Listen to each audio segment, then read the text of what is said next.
ஆஸ்ட்ரோகிளிட்ஸ் நேயர்களுக்கு வணக்கம். நான் டாக்டர் தீபாலல். இன்னைக்கு நம்ம என்ன டாபிக் பத்தி டிஸ்கஸ் பண்ண போறோம் அப்படின்னா, மீன ராசி அன்பர்கள்.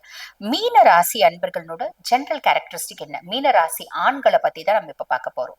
எங்க வீட்லயும் மீன ராசி ஆண்கள் இருக்காங்க. அவங்களை எப்படி சமாளிக்கிறது அப்படின்னு இந்த பதிவை பார்த்தா உங்களுக்கு புரியும். அதே மாதிரி மீன ராசி குழந்தை இருக்கு, அதை எப்படி சமாளிக்கணும் அப்படின்றதும் இந்த பதிவு பார்த்தா புரியும். ஆக பதிவை முழுசும் பாருங்க. பொதுவா மீனம், நீங்க அதனோட சிம்பிளை பாருங்க. ரெண்டு மீன் இருப்பாங்க, டியூவல் சிம்பிள். இது குருனோட ஒரு ஆதிக்கம் பெற்ற ராசி, சுக்கிரன் உச்சமடையக்கூடிய ராசி, மோட்ச ராசி அப்படின்னு சொல்லுவாங்க. அயன சயன போஜன மோட்ச காரகம், அந்த காரகத்துல இருக்க ராசி. காலபுருஷனுக்கு கடைசி பாவம் 12வது பாவம். இது பாருங்க, பொருளுக்கு பஞ்சமில்லாத ராசி அப்படின்னு சொல்லுவாங்க பொதுவா. அதனாலதான் அந்த ஃபிஷ் சிம்பிளே வச்சிருக்காங்க அப்படின்னு நினைக்கிறேன். ஃபிஷ் என்ன சொல்லுவாங்க, அதிர்ஷ்டத்தின் அடையாளமா சொல்லுவோம். ஓகேங்களா, அது வாஸ்துலயும் சொல்லுவாங்க, நம்ம ஆன்மீகத்தையும் சொல்லுவாங்க அதிர்ஷ்டத்தின் அடையாளமா. பொதுவாவே மீன ராசி எங்க பிறந்தாலும் அந்த குடும்பத்துல மீன ராசி பிறந்ததுக்கு அப்புறம் ஒரு அப்லிஃப்ட்மெண்ட் அப்படின்றது இருக்குங்க. ப்ராஸ்பெரிட்டி, பொதுவா ஒரு வார்த்தை சொல்லுவாங்க, மீன ராசி ஆணை கல்யாணம் பண்ணாலும் அந்த அந்த ஃபேமிலி ரொம்ப நல்லா இருக்கும். மீன ராசி பொண்ணை கல்யாணம் பண்ணா அந்த குடும்பமே பாத்தீங்கன்னா அதிர்ஷ்டத்துல நிரம்பி வழியும் அப்படிம்பாங்க. இதை பார்த்துட்டு இருக்க ஒரு சிலர் சொல்லுவாங்க, எங்க நாங்களும் மீனராசி பொண்ணு தாங்க கல்யாணம் பண்ணிட்டு இருக்கோம், பெருசா வாழ்றீங்க. இல்லைங்க, அவங்க வந்ததுக்கு அப்புறம் உங்க லைஃப்ல அப்லிஃப்ட்மெண்ட் அப்படின்றது கண்டிப்பா இருக்கும், ஏதோ ஒரு விதத்துல. புரியுதுங்களா? இது பாருங்க, பெண் ராசி, நீர் ராசி, ஆஹ் உபயகரமான ராசி அப்படின்னு சொல்லலாம். பொதுவா மீனம் பாருங்க, எதிர்நீச்சல் போட்டு வாழக்கூடியவங்க. கழுவுற மீன்ல நழுவுற மீனா இருப்பாங்க. மீன் நம்ம பாத்தீங்கன்னா எப்பயுமே தண்ணி போற திசையிலே போறது இல்லைங்க, ஆப்போசிட்டா போகும். இவங்களும் வாழ்க்கையில பல அப்டக்கிள்ஸ் இருந்தாலும் முறியடிச்சு சாதிக்க கூடியவங்க அப்படின்னு சொல்லலாம்.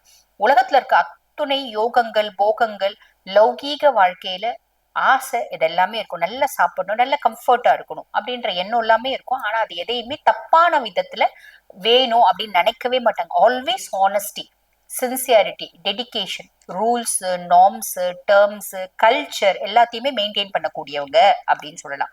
இந்த மீன ராசி குழந்தைங்க, சின்ன வயசுல குழந்தைங்க இருக்கு அப்படின்னா மத்த குழந்தைங்க மாதிரி ரொம்ப செல்ல பிள்ளைங்களா வரும்.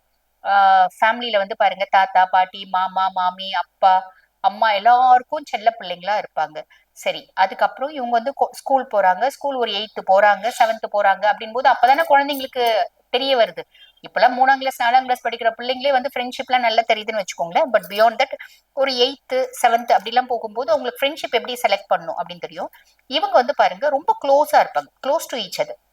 யார் இவங்க கூட பழகினாலும் அவங்க கூட ஆத்மார்த்தம் பழகுவாங்க, நல்ல ஃப்ரெண்ட்ஸா இருப்பாங்க. சின்ன வயசுல இப்ப ஸ்கூல் படிக்கும் போதே ஃப்ரெண்டு ஹெல்ப் அப்படின்னு கேட்டா செய்வாங்க. பொதுவாவே மீனத்துக்கு மத்தவங்களுக்கு ஹெல்ப் பண்றது பிடிக்கும், ஹெல்ப் பண்ணும் அப்படின்னு சொல்லலாம். ஓகே, அதுக்கப்புறம் இவங்க காலேஜ் போறாங்க. காலேஜ் போகும்போது லவ் பண்றாங்களா? தாராளமா லவ் பண்ணுவாங்க. ஒரு பொண்ணை பார்த்த உடனே இவங்களுக்கு எப்படி பிடிக்கும், பொண்ணு நல்ல அட்ராக்டிவா இருக்கும். சுக்கிரன் உச்சமடையக்கூடிய ராசி அப்படின்றதால பொண்ணு நல்ல அழகா இருக்கு, அட்ராக்டிவா இருக்குன்னு பிடிக்கும். பொண்ணுகிட்ட இருக்க நல்ல குணம் அதுவும் பிடிக்கும். இது ரெண்டுத்த பார்த்துமே அட்ராக்ட் பண்ணுவாங்க, அட்ராக்ட் ஆவாங்க அப்படின்னு சொல்லலாம். பெரும்பாலும் மீனத்துக்கு பாருங்க, இந்த டியூவல் சிம்பிள் இருக்க ராசிக்குலாம் லவ் பெருசா சக்சஸ் ஆவறது இல்லைங்க, ஃபெயிலியர் நோக்கி தான் போகுது பெரும்பாலும். ஓகேங்களா? அதுவும் மீனம் துலாம் சிம்மம் மாதிரி பொண்ணுங்களை லவ் பண்ணாங்க அப்படின்னா சாலிடா அது ஃபெயிலியர் நோக்கி போகும். ஒரு சிலர் கண்டினியூ பண்றாங்க, மேரேஜ் நோக்கி கூட போகுது. ஆனா ஒரு சிலரை நம்ம பிரதானமா இங்க சொல்ல முடியாது இல்லைங்களா. பிரதானமா நம்ம துலாமும் சிம்மமா இருந்தா அது ஃபெயிலியர் நோக்கி போகுது அப்படின்னு சொல்லலாம். சரி, அப்படி லவ் பண்ற பொண்ணை கல்யாணம் பண்ணிப்பாங்களா? ஆமா, சின்சியரா லவ் பண்ணுவாங்க. எப்படி நினைப்பாங்க அப்படின்னா, ஒரு மீன ராசி பையனை மட்டும் ஒரு பொண்ணு லவ் பண்ணுது அப்படின்னு வச்சுக்கோங்களேன், வாழ்க்கையில இன்னைக்குதான்ப்பா கடைசி நாள். இன்னும் ஒரு ஒரு எக்ஸாம்பிள் வச்சுக்கலாம், இன்னைக்கு ஒரு நாள் தான் நீ உயிரோட இருப்ப அப்படின்னா நம்மளோட கேரக்டர் எப்படி இருக்கும்? ஆசைப்பட்டதெல்லாம் சாப்பிடுவோம், போற எங்கெல்லாம் போகணும்னு ஆசைப்படுறோமோ அங்கெல்லாம் போவோம். என்னென்னலாம் ட்ரெஸ் போடணும்னு ஆசைப்படணும் அதெல்லாம் ட்ரெஸ் பண்ணுவோம். இன்னைக்கு 24 மணி நேரம் தான் உன் கையில இருக்குன்னா நீ என்ன பண்ணுவ? நம்மளோட ஆசையெல்லாம் நிறைவேற்றிப்போம் பாத்தீங்களா. அந்த மாதிரிதான் மீனராசி பையனை மட்டும் லவ் பண்ணா என்ன அந்த பொண்ணுக்கு ஆசையோ அதை அத்தனையும் நிறைவேற்றுவோம். இதுதான் லைஃப்னோட கடைசி அப்படின்ற மாதிரி எல்லாத்தையும் செய்வான். அப்ப அந்த மாதிரி பையனை எந்த பொண்ணுக்கு பிடிக்காது? ஆத்மார்த்தமா செய்வான், நிறைய செலவு பண்ணுவான், கையில காசு இல்லைனாலும் கடன் வாங்கியாவது செய்வான், அப்பா அம்மாக்கு தெரியாமையா செய்வான், இப்படி எல்லாம் செய்வான். அப்படிப்பட்ட பையனை எந்த பொண்ணு விடும்? கல்யாணம் பண்ணிக்கலாம், கல்யாணம் பண்ணிக்கின அப்புறமும் இது தொடரதான் தொடரும் அப்படின்னு அந்த பொண்ணும் கல்யாணம் பண்ணிக்கும். கல்யாணம் பண்ணிக்கின பின்னாடி அது பாருங்க, பெருசா பாத்தீங்கன்னா லைஃப் சரியா வர்றது இல்லை. கருத்து வேறுபாடுகள் அப்படின்றது நிறைய வருது. மீனத்தினோட ஒய்ஃப்க்கு வந்து பாத்தீங்கன்னா இப்ப மீனராசி ஜென்னா இருக்குன்னா அந்த பொண்ணுக்கு அவ்வளவு செஞ்சிருப்பா, ஆனா அந்த பொண்ணு பெருசா வந்து நன்றி அப்படின்றது பாக்குறது இல்ல. பெரும்பாலும் வந்து பாருங்க இந்த டியூவல் சிம்பிளுக்குலாம் லவ்வே ஃபெயிலியர் ஆகுது, அதுக்கும் மேல ஃபேமிலி லைஃப் அப்படின்றது ஃபெயிலியர் ஆகுது. ஏன்னா அந்த இப்ப மீனராசி பையன் இருக்கான், ஜென் இருக்காரு அப்படின்னா அவரோட ஒய்ஃப்க்கு இவரை பெருசா ஜட்ஜ் பண்ண முடியாது, இவரை பெருசா புரிஞ்சிக்கவே முடியாது.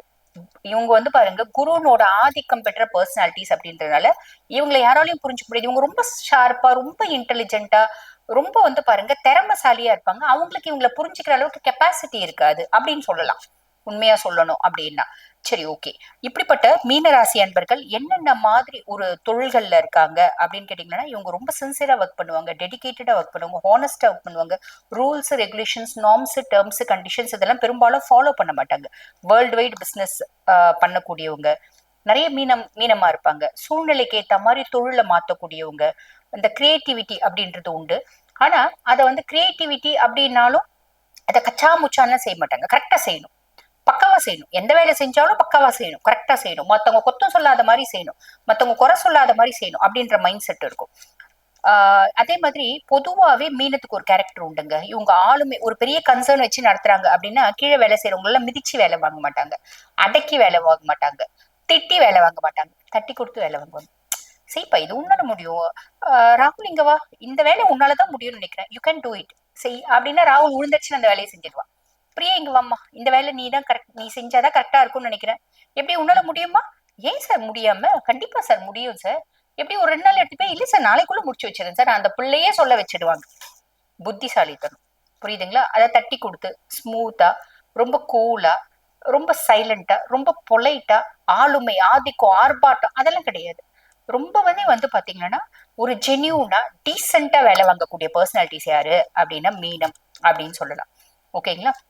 சரி, இவங்களுக்கு ஹெல்த் இஷ்யூஸ் ஏதாவது வருமா அப்படின்னா பொது ஒரு வார்த்தை சொல்லுவாங்க, மீன ராசியில ஃப்ரெண்ட்ஸ் கிடைச்சா விட்டுறக்கூடாது, ஃப்ரெண்ட்ஷிப் கிடைச்சா விட்டுறக்கூடாது. ஏன்னா அவங்க எல்லா விதத்திலயும் சப்போர்ட்டிவா இருப்பாங்க. மீனம் ஃப்ரெண்டுக்கு எல்லாமே செய்வாங்க, அது ஃப்ரெண்டா இருந்தாலும் சரி, லவ்வரா இருந்தாலும் சரி, தெரிஞ்சவங்களா இருந்தாலும் சரி, நெய்பர்ஸா இருந்தாலும் சரி, ஹெல்ப் அப்படின்னு கேட்டா செஞ்சுடும் மீனம். அப்படி அந்த இயற்கையாவே அந்த நல்ல குணம் மீனத்துக்கிட்ட உண்டு அப்படின்னு சொல்லலாம். ஆனா பெரும்பாலும் இவங்க 1000 பேருக்கு ஹெல்ப் பண்ணாலும் 100 பேர் கூட இவங்களுக்கு ஹெல்ப் பண்ண மாட்டாங்க. அட 100 பேர் எங்க, 4 பேர் கூட ஹெல்ப் பண்ண மாட்டாங்க. இவங்க பெரும்பாலும் மத்தவங்க கிட்ட ஹெல்ப் கேட்க மாட்டாங்க. அப்படி கேட்டாலும் நிறைய நான் பார்த்த வரைக்கும் இவங்க வந்து பாத்தீங்கன்னா ஒன் வே, இவங்க கிட்ட இருந்து எல்லாரும் வாங்கதான் நினைப்பாங்க, திருப்பி இது வந்து குடுக்கறதுக்கு நினைக்க மாட்டாங்க. ஒரு ஹெல்ப்னு ஒருத்தவங்க கிட்ட நிறைய உங்களுக்கு ஹெல்ப் செஞ்சிருப்பாங்க, அவங்க வாழறதே இவங்களோட ஒரு கன்சர்னாலதான் இருக்கும், இவங்களோட ஒரு ஹெல்ப்னாலதான் இருக்கும். ஆனா இவங்க ஹெல்ப் கேட்டு இல்ல, அவங்க தட்டி கழிக்கிறாங்கன்னு தெரிஞ்சாலும் அடுத்தவங்க ஹெல்ப் கேட்டா இவங்க செய்வாங்க. இதெல்லாம் எக்ஸ்ட்ராடினரி கேரக்டர் இல்லைங்களா? இதெல்லாம் மீனம் கிட்ட உண்டு. அந்த அளவுக்கு நேச்சுரலாவே வெரி குட் பர்சன்ஸ். குருனோட ஆதிக்கம்னாலே நிறைய நல்ல குணங்கள் அப்படின்றது இயற்கையாவே இருக்குங்க, இன்பில்ட்டாவே இருக்கும். தே பார்ன் வித் டெண்டன்சி அப்படின்னு சொல்லலாம்.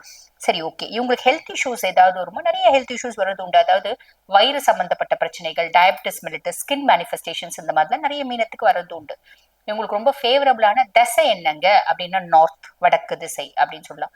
இவங்களுக்கு ஃபேவரபிளான நிறங்கள் என்ன அப்படின்னா white, pink, yellow, dark yellow, mild yellow, இதெல்லாம் வந்து பாருங்க இவங்களுக்கு ரொம்ப ஃபேவரபிளான கலர்ஸ் அப்படின்னு சொல்லலாம். பொதுவா ஆஹ் மீனத்தை பொறுத்த வரைக்கும் ஒத்த வார்த்தையில சொல்லணும் அப்படின்னா எதிர்நீச்சல் போட்டு எப்பயுமே வாழ்க்கையில ஜெயிக்கணும் அப்படின்ற எண்ணம் மேலோங்க கூடியவர்கள், மற்றவர்களுக்கு நிறைய நல்லது செய்யக்கூடியவர்கள் மீனம் அப்படின்னு சொல்லலாம். இப்படிப்பட்ட மீனராசி ஜென்ஸ் எங்களுக்கு வந்து பாருங்க நீங்க சொன்ன மாதிரிதான். ஆனா எங்க ஃபேமிலி பெருசா வந்து ஹாப்பியா இல்ல, நாங்க ஹாப்பியா வாழறதுக்கு வழி இருக்கா அப்படின்னா வழி இருக்குங்க. எப்படி அப்படின்னா உங்களோட சுய ஜாதகத்தை பாருங்க, அதுல கலத்திர ஸ்தானம் பாருங்க, குடும்பஸ்தானம் பாருங்க, அங்க இருக்க கிரகங்களை நீங்க பசிஃபை பண்ணலாம். எப்படி பசிஃபை பண்ணலாம்? சைக்கலாஜிக்கலியும் பசிஃபை பண்ணலாம், அதே மாதிரி ஆன்மீக ரீதியாகவும் சில வழிபாடுகள் முறையிலையும் பசிஃபை பண்ணலாம். ஹாப்பியான லைஃப் மீனத்துக்கு அமையறதுக்கு வழியே இல்லையா? அப்படி எல்லாம் கிடையாது, வழி நிறைய இருக்கு. ஆனா நிறைய சூக்ஷ்ம வழிகள், அதெல்லாம் அதெல்லாம் நீங்க உங்க சுய ஜாதகத்தை பார்த்து அது நல்ல ஹாப்பியா வாழறதுக்கான வழியை தேடுங்க. வாழ்த்துக்கள்.